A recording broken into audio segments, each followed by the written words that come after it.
दुआ जहरा और उसके शोहर जहीर को सिंध हाई कोर्ट में पेश कर दिया गया। सिंध हाई कोर्ट ने दुआ जहरा केस की फौरी समाअत नहीं की। कोई इमरजेंसी नहीं है, पहले रूटीन के मुकदमा सुनेंगे फिर समाअत होगी। जस्टिस जुनेद गफ्फार की जानिब से ये कहा गया। इसी हवाले से तफसीलात जानेंगे लियाकत राना से। जी लियाकत, बताइएगा। देखिए, कराची से मिस होने वाली दुआ जहरा को गुज़िश्ता रोज बहावलपुर से बाजियाब करके आज सिंध हाई कोर्ट में पेश किया गया है।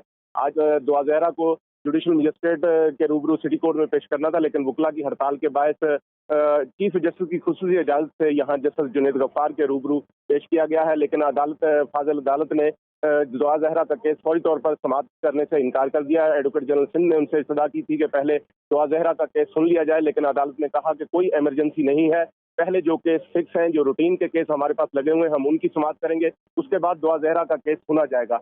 दुआ जहरा और उसके शौहर जहीर इस वक्त अदालत में मौजूद हैं। अदालत ने जो तमाम मीडिया पर्सन में तमाम लोगों को कोर्ट रूम से बाहर निकाल दिया है। सिर्फ वकला और दुआ जहरा के अहले खाना अदालत में मौजूद हैं। दुआ जहरा के वालदा ने बार बार मिलने की कोशिश की, एक दफ़ा वालिद ने भी कोशिश की, खाला ने भी कोशिश की, लेकिन दुआ जहरा ने किसी की तरफ देखा भी नहीं। और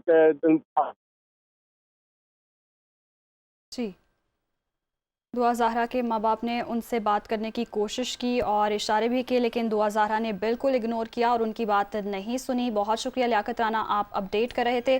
आपको बता चलें, दुआ जहरा और उसके शौहर जहीर को सिंध हाई कोर्ट में पेश कर दिया गया। सिंध हाई कोर्ट ने दुआ जहरा केस की फौरी समाअत नहीं की।